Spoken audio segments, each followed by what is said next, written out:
Alright, welcome back to the channel. Today I thought I would share with everybody just exactly what I'm going to eat today. It is breakfast time. It's about 7 o'clock in the morning.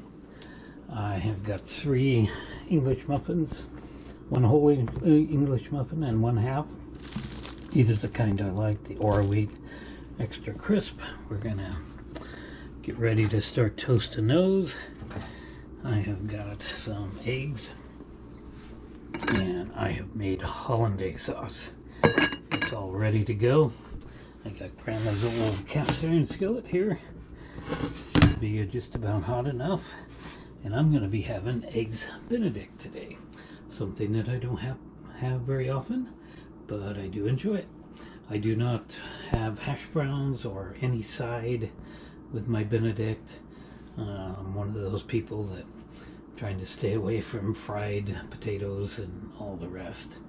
So we're going to have 3 pieces of Benedict today. Alright, let's start by dropping some eggs in the old cast iron skillet. I crack my eggs on a flat surface. Seems to work better. I am a former line cook, and my last job I was a certified executive pastry chef before I retired. Alright, here we go. Number 3 in there. I know how to use egg pans very well, but I try to stay away from using Teflon. Although I do have Teflon, I just try to stay away from it. So typically you would be poaching your eggs. Now some people don't like the idea of putting the shells back in there. It's perfectly fine. I mean, there's some people think it causes cross-contamination. I don't particularly think that. Everybody can have their own opinion. Alright. I've had this cast iron skillet for 20 or so years. It was my grandmother's. And you should not use anything but either wood or plastic in a cast iron. Mine is very, very non-stick. Very well seasoned. I take care of it.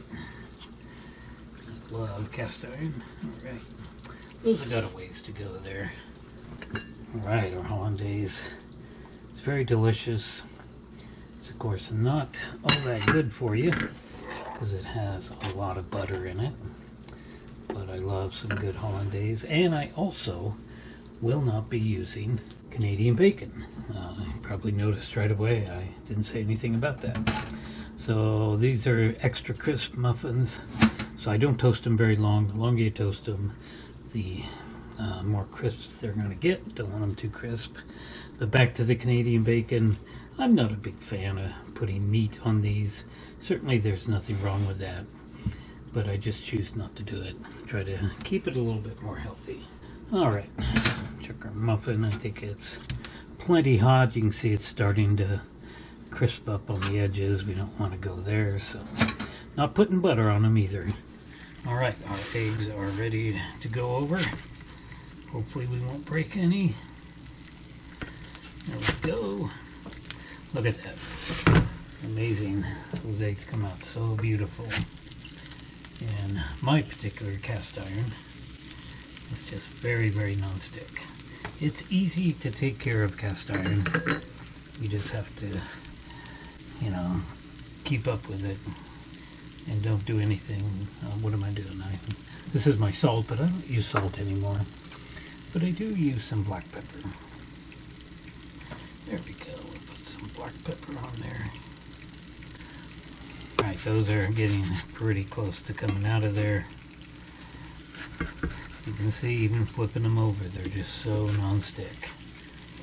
Very, very nice. I love it when cast iron is like that. You just gotta take care of your cast iron and don't get it too hot. You can't sear anything in here without ruining it. Back to the English muffins. That is plenty hot. This is going to be really delicious. So we're just going to take this, turn our cast iron off, and now we're just going to start throwing those eggs on there just like you would if you were poaching them. Nothing wrong with poached eggs, I just prefer over medium. Right, there we go. Cast iron just needs to be wiped out. It's going to be very nicely seasoned and all ready to go for the next time. And one final thing, of course, let's not forget our hollandaise sauce. Hollandaise sauce can be reheated back up pretty easily. You almost don't need to get it heated back up too much. The heat of the egg should be enough to bring that up. There we go. Let's get some nice hollandaise on there. That is going to be a delicious breakfast. Okay, it's time for lunch. I'm going to make a delicious pasta. Alright, today I will be using a Teflon pan for this pasta. We got some mushrooms, we got some brown bellas and some white caps, and got some garlic. I'll need to have a clove of garlic. So I've already made my Alfredo sauce. I put extra garlic in there because that's the way I like it. It's looking pretty good. And I am making what I call a Cajun linguine. So we got some Cajun spice here. Yeah, I just taste tested that and it was not enough. So let's get some more Cajun spice in there. And we'll just keep adding more until we get it right. So I need to start slicing up some of these mushrooms. So before I became a CPEC pastry chef, I worked for a very large corporate hotel, and I learned most of all of my food service there. And at one point I was the fine dining chef there, and I really enjoyed that. Learned a lot. And I had a special, well, no, they actually started out as a special, but they ended up putting it on the menu, on the grill menu, because it was very popular, and we just sold the hell out of it. And it was called a Cajun linguine. So it was a standard, you know, mushrooms, sliced mushrooms like this, and tomato and green onion, which I'm not going to be using today, the tomato or green onion. And then we had, of course, herbs and garlic. I'm just going to add garlic. I'm not going to do herbs. And then, of course, linguine pasta. We'll take a look at that in a moment. And Cajun spice. And the dish was called a Cajun linguine, but it was a blackened chicken breast. And I don't do blackened here at home, but I can do a grilled Cajun grilled chicken breast. But also that particular dish came with 1620 prawns. They're gigantic prawns. So we blackened the chicken breast and butterflied the big prawns. And blackening, you have to do it in an old cast iron that you know won't ever use for anything else. And it's pretty good, but I'd rather have my my chicken Cajun grilled rather than blackened. So anyway, we got a lot of mushrooms there. I don't think I'm going to use all those. And now we need to do a garlic here. 1 herb of garlic, 1 clove of garlic, pardon me. So I bought fresh garlic today and I peeled it. And the way I dice up my garlic, be prepared. Just like that. Just like Martin Yan would do. And sometimes it doesn't crush all the way, so we gotta do it again. Yeah. There we go. Look at that. Beautifully crushed. So we need to go ahead and start getting some mushrooms in the saute pan. It needs to come up a little bit more. And I need to go taste my Alfredo sauce. Alfredo is just perfect. That's the perfect flavor. We can always add more, but today we got it just right. So on the line where I was a fine dining chef, we would not, prepare our Alfredo up with Cajun spice in it. I would have to add the Cajun spice later because All the other dishes did not call for Cajun spice. All right, let's look at our pasta. We got some lovely pasta that's already been cooked off. Some of it stuck together there, but that's all right. So to bring this back up to temperature, I'm simply going to put it in the sink and run some hot tap water over it. That'll get it hot, and then we'll be able to go into the pan with everything, and it will come up really nicely. All right, our saute pan is good. So let's start dumping some mushrooms in there. So I don't think I talked about this before, but when I was at Winco today, I wanted these two types of mushrooms. Yeah, we got plenty of mushrooms there. We don't need any more. Let's go ahead and turn that up. Of course, in a restaurant, you'd be cooking on open flame. I, of course, don't have open flame here, but I can cook pretty efficiently on that right there, on electricity. That's what it is. So now we can save these, put them in a bag or something. We won't need any more garlic. Let's move this back here, and we'll be adding that garlic once our mushrooms are pretty cooked. And I started to say I wanted to buy not only these kind of mushrooms, I wanted to buy portobellos as well. And I was really disappointed. The portobellos they had there at the Winco, they were really beat up.